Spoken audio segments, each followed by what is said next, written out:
Part 4 of Chapter 11 is going to look at other abdominal conditions, and these other abdominal conditions don't really fit within thoracic area, and they don't really fit within the digestive system or area. So it kind of, the book puts these by themselves as other abdominal conditions, but some of these are very important that we know of as they can occur with the people that we're working with.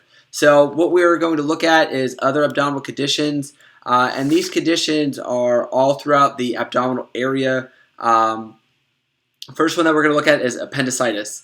And appendicitis is an inflammation of the appendix that can occur to anybody. And when this appendix is inflamed, pus accumulates and causes significant signs and symptoms of illness.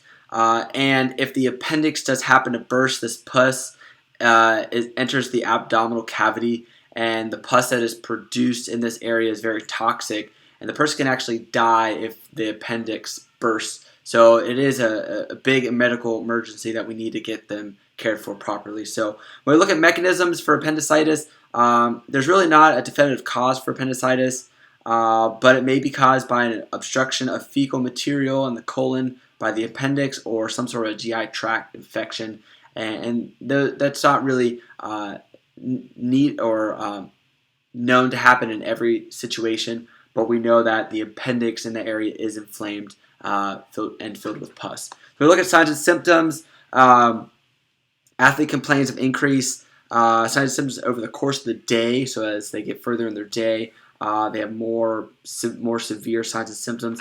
They have pain at a point in the lower right abdominal, which is partway between the umbilicus and the ASIS, so the belly button and the top of the hip. And this is what we refer to as McBurney's point. And really this area is point tender, but it's not tender where you touch it, and you can see in that picture where that X is. It's not tender in that area, but when we release after palpating it, that person will complain of pain. And this is what we refer to as rebound tenderness in that area. The athlete can also have a low-grade fever, complain of being nauseous, and be vomiting. Treatment, we want to refer the athlete immediately, call 911, and make sure that we catch it before that appendix does burst. There's not really a way to prevent this. Signs and symptoms of appendicitis really need to be recognized in order to treat them properly, so it's not a more emergent condition. Next, we have a spleen injury, and the spleen is located, if you think back into your anatomy, it's located underneath the left side of your rib cage, as you can see in that picture. And these injuries don't really occur that often, but if they do occur, the spleen can be contused or lacerated.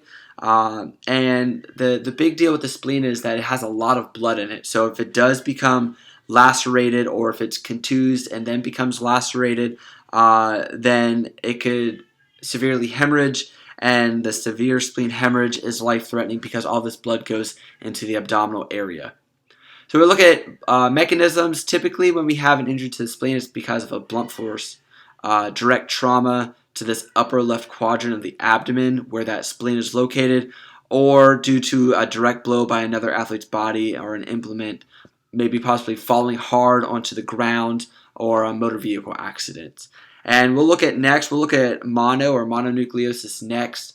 And if somebody has mono, they may have an enlarged spleen, which if this occurs, the spleen may protrude underneath the rib cage, which makes it more susceptible to a spleen injury. So we look at signs and symptoms, severe pain in the upper left portion of the abdomen where that spleen is located, but they can also have referred pain, which is attached to this spleen injury in the left shoulder, and this is what is referred to as Kerr's sign. Just referred pain, if they're complaining of left shoulder pain and upper left quadrant pain, they may have a spleen injury. They may complain of nausea, vomiting. They may go into shock. They may have abdominal guarding because that body is trying to protect the area, as well as difficulty breathing and faintness. So if we do see an injury like this or they're complaining of these signs and symptoms, it is a medical emergency and we need to call 911 immediately. As we're waiting for EMS to arrive, we want to make sure we monitor the athlete's ABCs and treat them for shock. For spleen contusions, a physician, once they're in their care, will have the athlete rest and avoid any contact with others. For lacerations or more traumatic contusions, the spleen will try to be repaired. If it cannot be repaired, they may just remove it surgically. In order to prevent a spleen injury, you want to wear properly fitted protective equipment, be aware of the surroundings, and wear seatbelts in motor vehicles. So like I said, our next one is going to be mononucleosis, or what people refer to as just mono. And mono is caused by the Epstein-Barr virus, and it's passed through saliva. And you've probably heard of mono before. But when we see somebody with mono, they exhibit flu-like symptoms. They have fever, fatigue, they're weak, they're tired all the time, or lethargic. They may have swollen lymph nodes, and then they have that possible enlarged spleen. So we want to make sure that we do get them for treatment.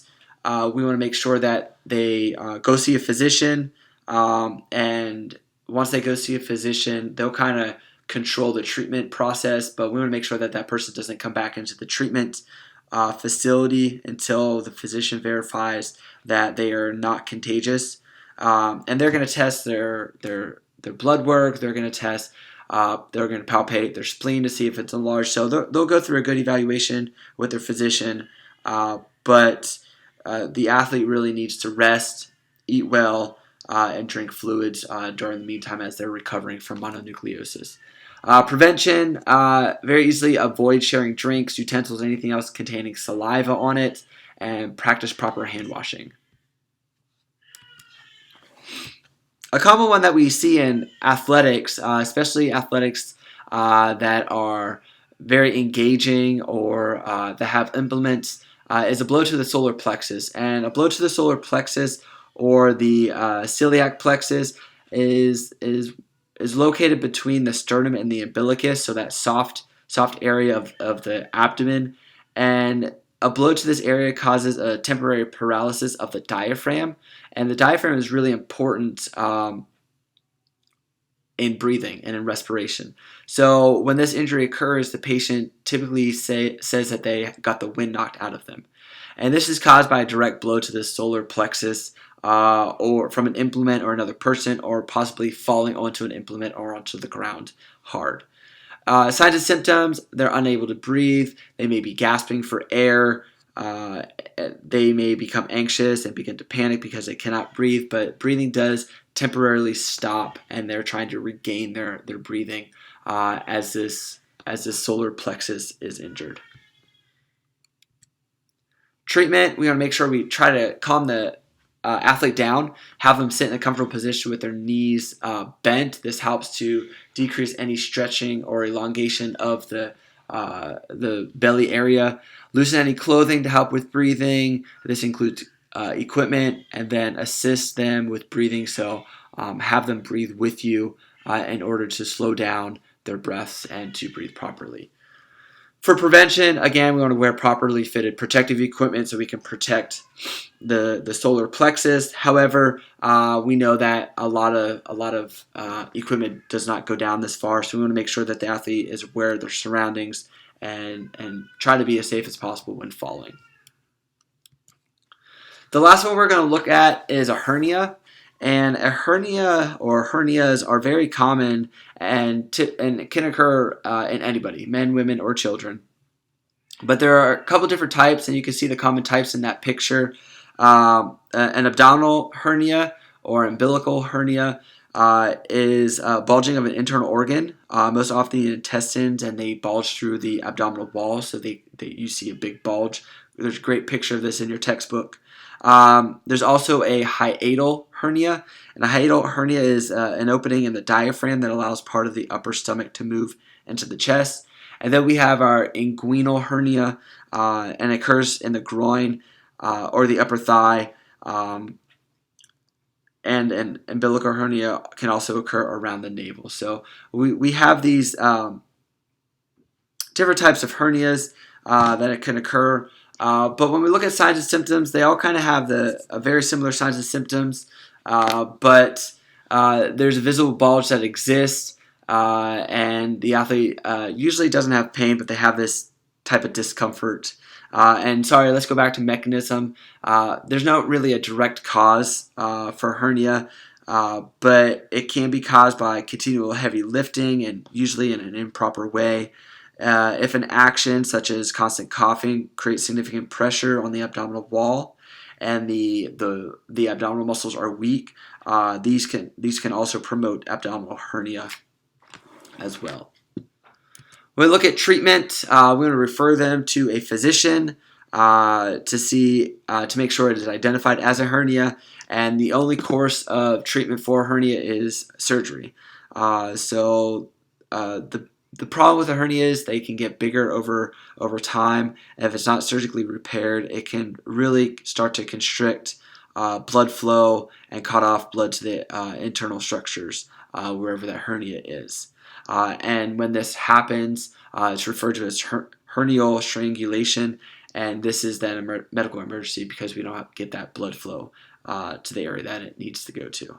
For prevention, we need to strengthen the abdominal muscle walls so it doesn't protrude through the muscle walls, and then avoid continual lifting of heavy objects, bending and straining the abdomen in our activities.